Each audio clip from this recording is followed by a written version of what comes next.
મુરલીના મધુર સ્વરથી ભક્તોના હૃદયને સ્પર્શ કરનાર રાસ રચયિતા, ભક્ત વત્સલ અને કરુણાના સાગર એવા ભગવાન શ્રી કૃષ્ણ અને તેમની અનંત શક્તિ સ્વરૂપા દેવી રાધાજી કે જેઓનું નામ લેવાથી જ મનમાં ભક્તિનો પ્રકાશ પ્રગટે છે.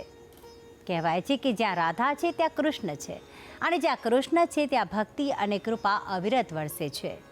તો આજે ભક્તિ સંદેશમાં અમે આપને લઈ જઈશું કેન્દ્ર શાસિત પ્રદેશ દીવના પવિત્ર ધામમાં કે જ્યાં ઠાઠથી બિરાજમાન છે શ્રી રાધા કૃષ્ણ.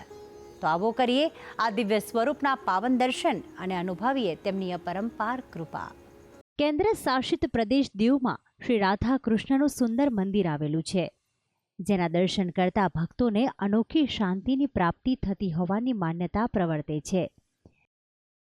દીવના નાગવા બીચ નજીક આવેલ આ રાધાકૃષ્ણ મંદિરનો મહિમા અનોખો છે તેવું ભક્તોનું માનવું છે.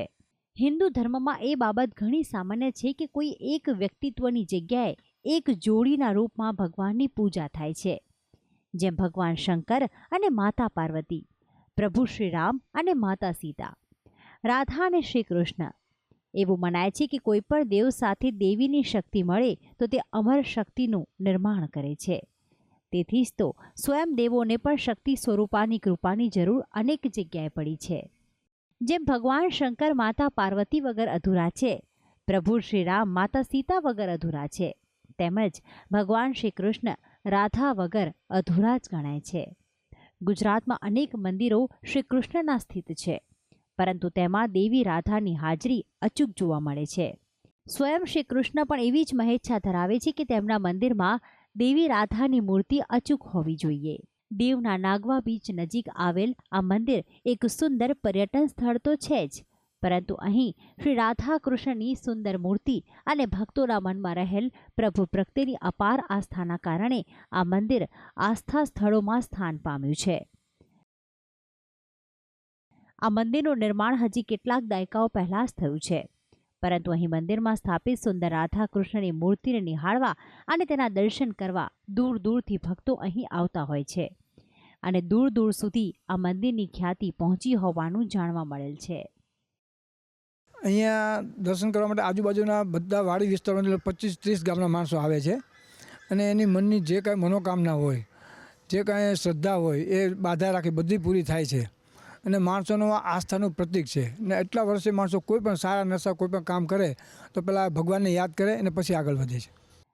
મંદિરના વિશાળ પરિસરમાં શ્રી રાધા કૃષ્ણના સુંદર ગર્ભગૃહનું નિર્માણ કરાયું છે અને ગર્ભગૃહમાં નિર્મિત શ્રી રાધા કૃષ્ણની સુંદર મૂર્તિના દર્શન કરીને ભક્તો ભાવ વિભોર થઈ જાય છે. શ્યામવર્ણી શ્રી કૃષ્ણ, હાથમાં ધારણ કરેલી સુંદર વાસણી, માથે પહેરેલ રાજવી મુગટ અને પગે પિતાંબર અહીં શ્રી કૃષ્ણને શોભે છે.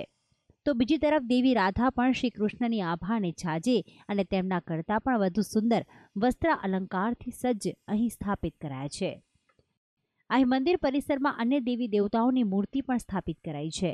શ્રી રાધા કૃષ્ણના ગર્ભગૃહની બાજુમાં અન્ય એક ગર્ભગૃહમાં શ્રી રામ અને માતા સીતા સંગ ભાઈ લક્ષ્મણની અને અન્ય એક ગર્ભગૃહમાં શ્રી લક્ષ્મીનારાયણની સુંદર મૂર્તિ સ્થાપિત કરાઈ છે, જેમના દર્શન કરવાનું પણ ભક્તો નથી ચૂકતા. આ સિવાય પણ મંદિર પરિસરમાં દેવ હનુમાન, દાદા ગણપતિ, મા મહાકાળી અને ભગવાન જગન્નાથની પણ સુંદર મૂર્તિ સ્થાપિત કરાઈ છે.